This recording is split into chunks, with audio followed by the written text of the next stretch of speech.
This is Chicago. Doors open on the left at Chicago. Welcome to Chicago. Welcome to Chicago. Welcome to Chicago. This is Chicago. Doors open on the left at Chicago. Welcome to Chicago. Welcome to Chicago. We are live at Casa Humilde, 7700 Madison in Forest Park. This is the TCSF podcast live halftime show for the Bears and the Packers. And right now the Bears are down 21-3.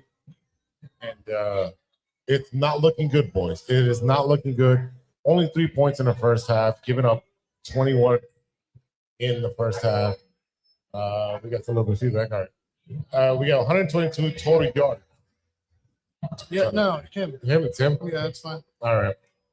122 total yards on offense, 231 given up by the Bears to the Packers. Passing yards 78, rushing yards 44 for the Bears. 3.8 yards per play. They're averaging 7.2 yards. They are literally having their way with us. No, they're whooping our ass is what they're doing. They're kicking our ass. They're kicking our ass at the line of scrimmage, on offense, on defense. It's just all out ass kicking in that first half. I don't know where the Chicago Bears left their heart, but it's not in Soldier Field right now because it doesn't look like anybody's playing up to any type of standard right now. Defense, offense, it all looks sloppy. Ben Johnson, some of these play calls again, questionable. But the main thing is your defense has them in third and long multiple times where you could get off the football field and you give them a touchdown, you give them multiple first downs where it's 20 plus yards. It's unacceptable. Whatever's happening on defense needs to change right now. The defense is very much getting exposed. Giving up 12 first downs. They're 4 for 6 on third down conversion. On fourth down conversion, they're 2 for 2, which means they're moving the ball whenever they feel like moving the ball. Yeah, and then again, you got Jordan Love sitting in the pocket, just standing there, statuesque, picking apart your defense. How many times did we say, you got to find a way to bring the pressure? And right now, it just seems like they're just sitting there being blocked up. They can't shed any blocks. Nobody on this football team on the defensive line could shed a block worth a damn. And it's showing. They're just locked up every single time. Even when they send multiple players, they lock them up. It's not up to par. The talent isn't up to par. Their play isn't up to par on defense. And on offense is the same situation. We're looking at time possession. It's deadlock even. They're about 30 seconds apart, JC. What can he do in the second half to fix all this? Run the ball. I mean, we're literally sitting here watching, the play calling is one thing, right? But constant 4th and 4, 4th and 3, 4th and 2, and we're going for it. And we've talked about this. We not only is it time of possession, but it's also where the Packers start on the field. Like that matters. We were upset about the interception, but let's be honest, the Green Bay Packers fucked up on that play. They did. By intercepting the ball. Had they just knocked it down, they would have got the ball 30 yards further towards their goal. I don't think it made a difference because they scored anyways. Exactly. It didn't really make a difference at that point. But your right. point is correct. The thing is, man, you don't see any fire from these guys, right? You don't see any type of fight. They're not physical. They wasted a pregame. They're being out physical. They're being outgunned, outmanned. Like right now, it looks like they have no clue on how to stop this onslaught from the Packers. Jordan Love is 9 for 15 for 139 yards, 3 TDs in the first half. That's unacceptable. You got Josh Jacobs, 12 for 49, 13 yards of his long one. On receiving, you got Romeo Doubs, 3 for 44, Matthew Golden, 1 for 36. And then for the Bears, it's going to be miserable numbers. 8 for 17 for 78 yards, 1 interception by Caleb Williams. DeAndre Swift, 7 carries for 24 yards. One guy, 4 for 15. So we got 11 carries for 39 yards. Unacceptable. It's not good enough. Not good enough. And now you're down 18 points, so you have to throw the ball now. Well, the thing is, like we were talking about before, you're not winning at the point of attack. Your offensive line isn't beating their defensive line off the jump, and then your defensive line is just non-existent. So again, you're going to struggle if you can't win off the jump at the point of attack. I agree. I think in order to get back in this game, it needs to be methodical. You need to be able to run the football and pass the football. It can't just be, 50 passes from Caleb Williams.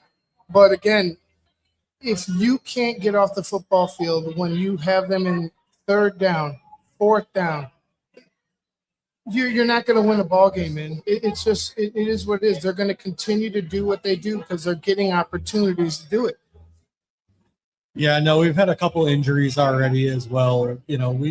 I don't think I've seen Kyler Gordon at all today. Even though they said he's going to be good to go and everything else. I don't think I've seen Kyler Gordon at all. He made one almost interception at the goal line on that third down. Did he? Or was it the second down? Yeah. Regardless, he made one play, almost picked it off, but that's the only time I've seen him. Yeah, we lost TJ to an ankle injury. DJ Moore there was nicked up after, his ankle got rolled up. DJ still obviously playing. But across the board, we talked prior to the game that, our defense was going to be the problem. And we were going to live and die based on what the defense could do. It's definitely rearing his head out here. It's 21-3. DJ Moore does have 5 receptions for 39 yards. Loveland 1 for 22. I'm sorry. Burden 2 for 17. And I bring up Burden because that post play where Caleb is directing him to the other side of the field, and then he follows the tight end to the other side again, and then doesn't know the play. You call timeout. Like either Ben Johnson or Caleb Williams has to call timeout. You have a player on the football field that doesn't know what's going on.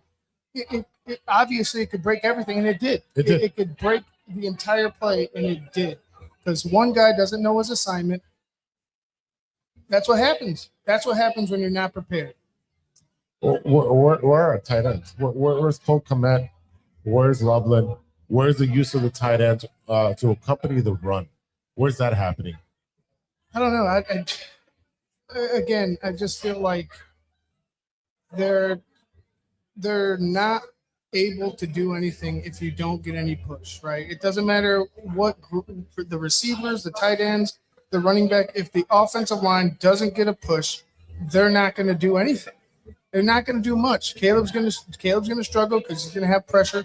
He's going to have to roll out. And you've seen every time he's rolled out, he hasn't had an open guy for the most part. Like they seem to have the play calling sewn up a bit, for the most part in that first half. But Caleb has to know that situation. He has to understand, hey, this guy doesn't know where he's at. We're down right now in a playoff game. Call timeout, regroup, figure it out instead of just rushing. It reminded me of the play in San Francisco, that last play where it looked just rushed, it looked sloppy, and it should have never gotten off. But again, there's nothing you can do if you have a guy standing in the pocket, picking you apart, no pressure, no any type of chaos whatsoever up front. It's going to be a struggle if this continues in the second half. JC, what kind of defensive adjustments needs to happen in the second half?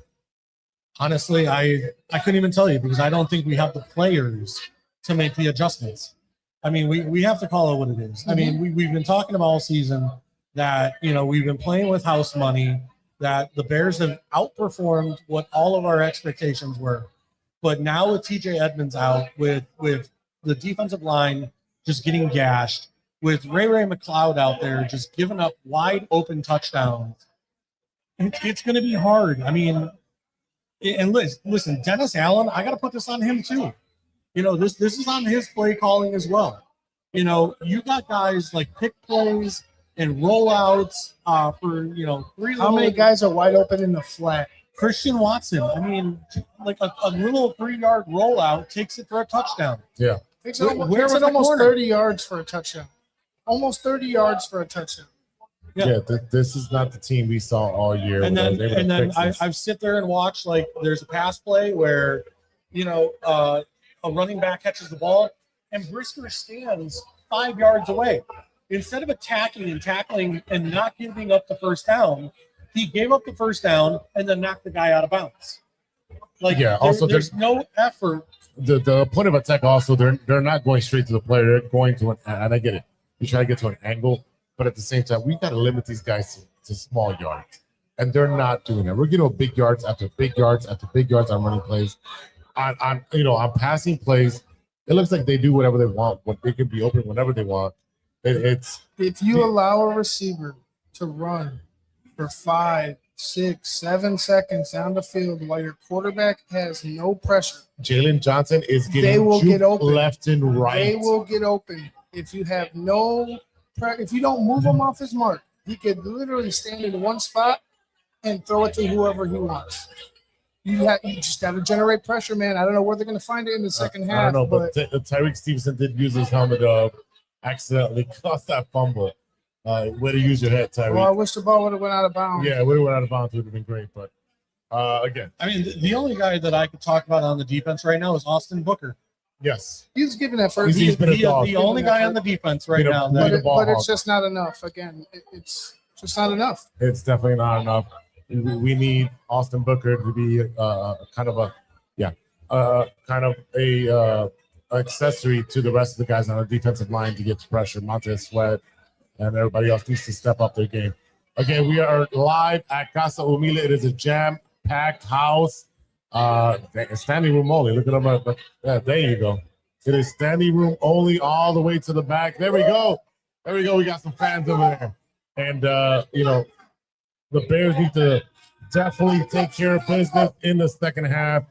Packers get the ball back to start off, but we need to shut them down and get some points on the board, not wait till the fourth quarter. Caleb, put your cape on and let's go. We'll be back with a post-game show here live from Casa Humilde. We'll be back and bear down, baby. Bear down. Figure it out.